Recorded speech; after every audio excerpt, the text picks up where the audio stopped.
Okay, so I originally didn't have this game on the master review list for my channel, but after picking up the collector's edition after release and playing through the game, I just had to review it. I had to. I fucking had to, okay? Sonic Mania is... well, let me do a proper introduction and then a real one. Sonic Mania was released by Sega in August of 2017 across multiple consoles, and Steam as well. It didn't really have that much advertising, but was promoted as a throwback to the classic 2D Sonic games that I, and many others from my generation, grew up with on the Sega Genesis. What it really is quite possibly the best Sonic the Hedgehog game since Sonic 2. I cannot and will not be saying that enough during this review. This game is just, it's amazing. It's hands down, no bullshit, gotta be honest, one of the best Sonic games ever made. And here's the kicker. It wasn't even developed by Sega. Oh no. It was made by a team of independent developers and ROM hackers. And Sega just backed the production. It's a Sonic fan-made game for Sonic fans. Let's spin dash into it and find out. As previously stated, Sonic Mania started out as a proof of concept that programmer Christian Whitehead had produced and shown to Sega, using a proprietary game engine he developed called the Retro Engine. Sega, and more specifically Takashi Iizuka, current head of Sonic Team, was so impressed by what Whitehead had produced that the project was greenlit and Sega was on board. Whitehead, along with Pagoda West Games and Head Cannon, got to work. With a total production time lasting around 2 years, what we as gamers ended up with is possibly one of the best looking, best controlling, best sounding, total fucking unbelievably fun Sonic games to ever come out. It's just, this game is so fucking good and fun! Basically, Christian Whitehead and the developers have done the impossible. They accomplished what Sega couldn't do, what Sonic Team themselves couldn't achieve, and haven't in 20 damn years. A true Sonic game, not a remake, not a port, not a ROM hack, but a tried and true Sonic game. That's fun again. Oh my god, it's so much fun. The storyline basically picks up after the end of Sonic and Knuckles, and revolves around Eggman finding a new magical gemstone called the Phantom Ruby. Just think, like evil Chaos Emerald. So Sonic and Tails fly to Angel Island to investigate. Once there, they get attacked by Eggman and his baddies, and the power of the Phantom Ruby sends them skipping across dimensions, along with Knuckles. See? No stupid world-ending space station, no stupid fucking realistic princesses in trouble, no frickin' earth-busting energy creatures.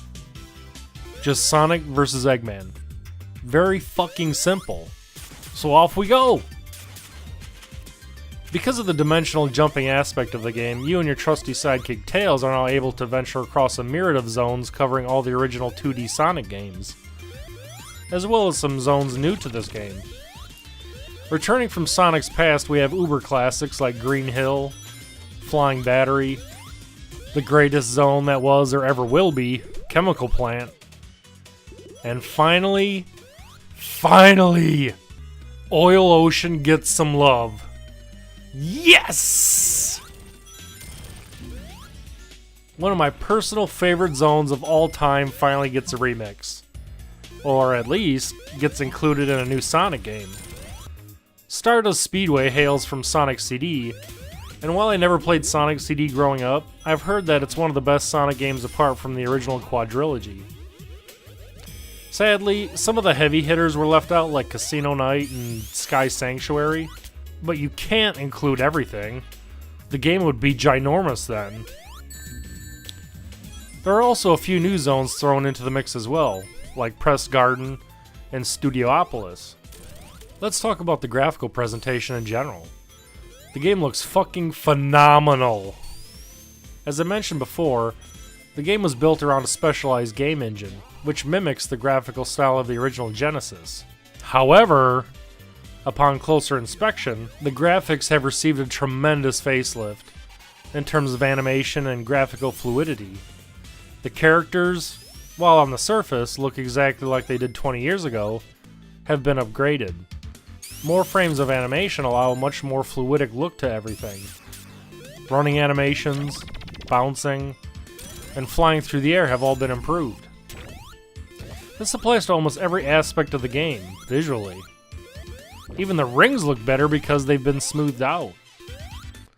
Even the fucking title screen looks amazeballs! And it took me a while to notice it, but if you look carefully, the rotating island under Sonic in the title screen is in the shape of Sonic's head.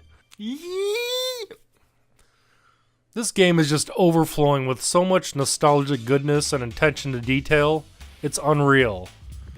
There's tons of added things into the visual style too. Small background details, like popping bubbles in Chemical Plant, really add to the overall grandiose that this game delivers on. Other additions aren't just limited to the backgrounds either. We have a whole slew of new and fun things to run around on or bounce off of.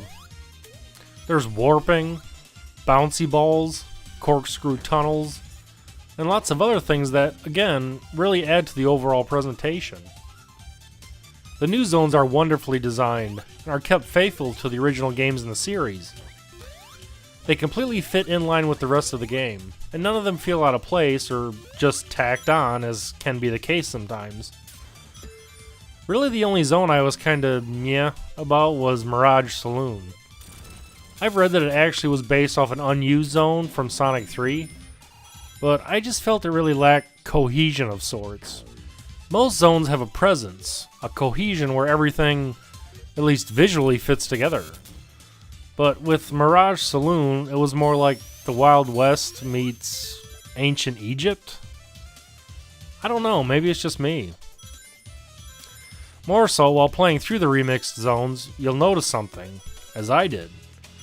About halfway through the zone, everything changes. Having played through Green Hill or Chemical Plant for the last 20 years, I've pretty much memorized the zone layouts. Unfortunately, this doesn't apply to Sonic Mania. Once you reach the halfway part of a classic zone, you realize that everything is different. That's right. The entire latter half of classic zones have been completely redesigned. And this was a huge surprise for me. It's like an entirely new Green Hill zone now. Awesome! As an added bonus, that's right! Oil Ocean finally makes a triumphant return. Yes! I love Oil Ocean. It's probably my second or third favorite zone from Sonic 2. And it's so nice to finally see it getting some love, as usually it's left out of remakes or compilation Sonic titles in favor of other zones. Getting to slide down the oil slides again after 20 years? Whee! Want to know the icing on the cake? Not only did they overhaul the graphics and music, but get this. If you acquire the Fire Shield and touch any free-floating oil, it bursts into flames! How freaking awesome is that? I mean, really? The audio side of things, holy shit. Just, oh my fucking god! Composed by T. Lopes of Pagoda West Games, the soundtrack for this game is just unfucking believably good. Most casual fans will probably just blow it off and say, well, most of the music is just remixed.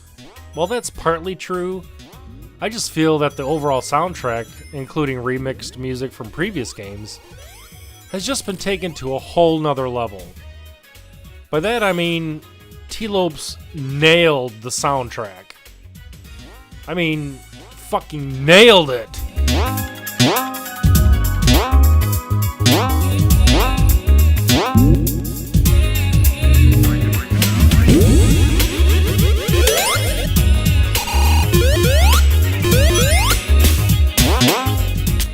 the tracks we are familiar with return with a new, fresh, updated interpretation. Chemical Plant and Green Hill are and will always be classics. Flying Battery, which I hadn't really taken an interest in until later years, sounds amazing this time around, and I'm not sure why. I can only guess that because of the level being redesigned in this new version, that the music, and indeed the zone name, is even more befitting than it was before.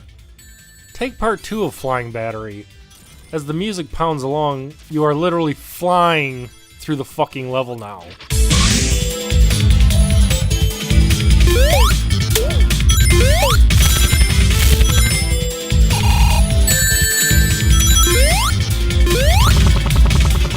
It's totally exhilarating.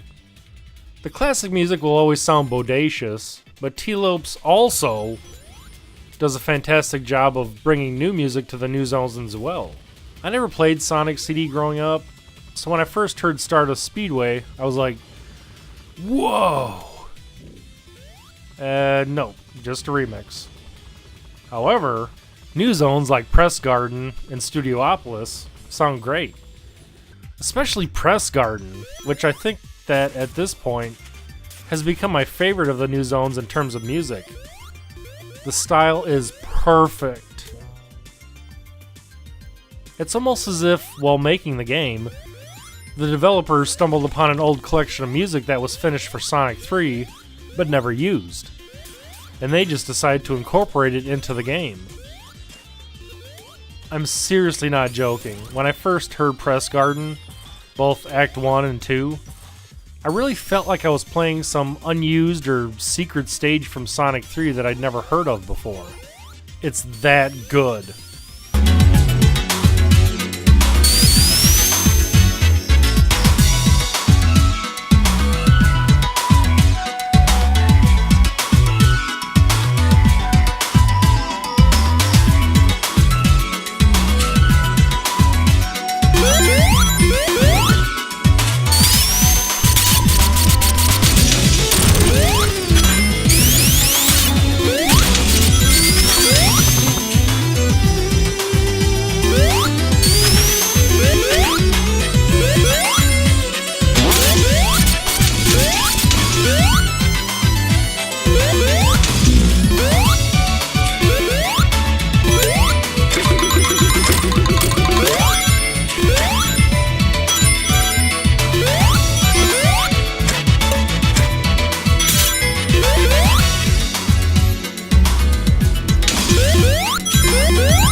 Special stages return from previous Sonic games and function the same way, in that in order to collect all the Chaos Emeralds, thus allowing you to transform into Super Sonic, you have to locate the giant ring in each zone.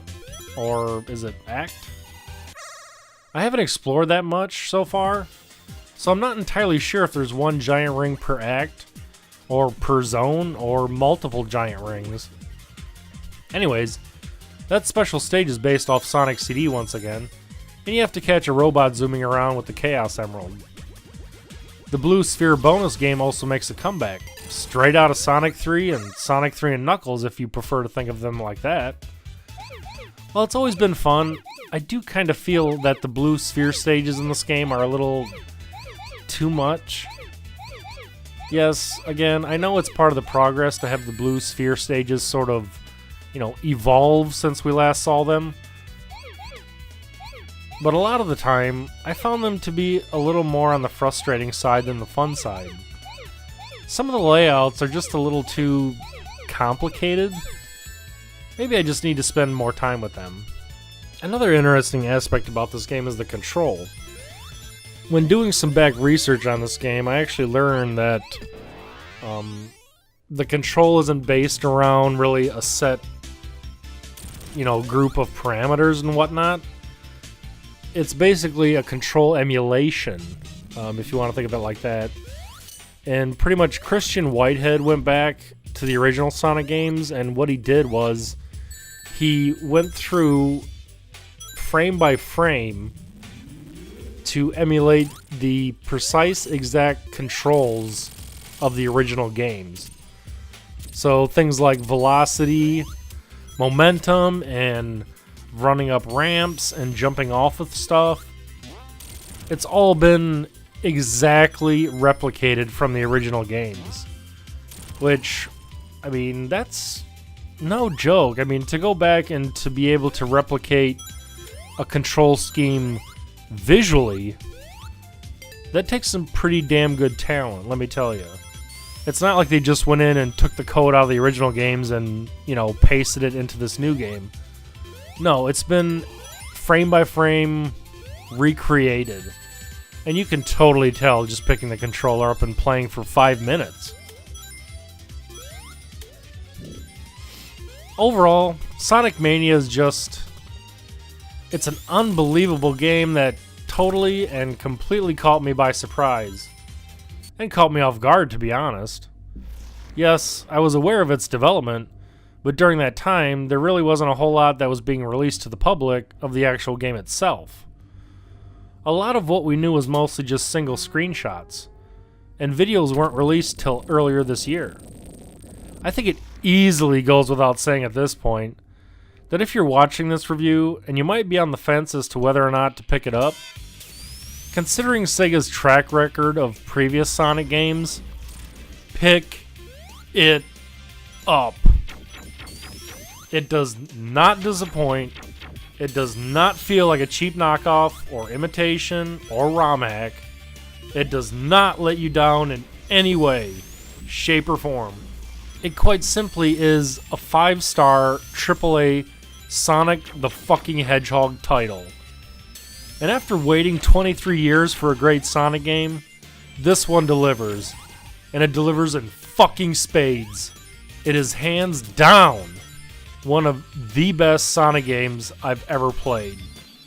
Sans the original 4, but even then, I've been thinking lately that Sonic Mania, in time, might possibly even be good enough to dethrone Sonic 2 as my favorite of all time. You never know. Thanks very much for watching. Thanks for subscribing. Don't even bother checking it out. Just go fucking buy it already.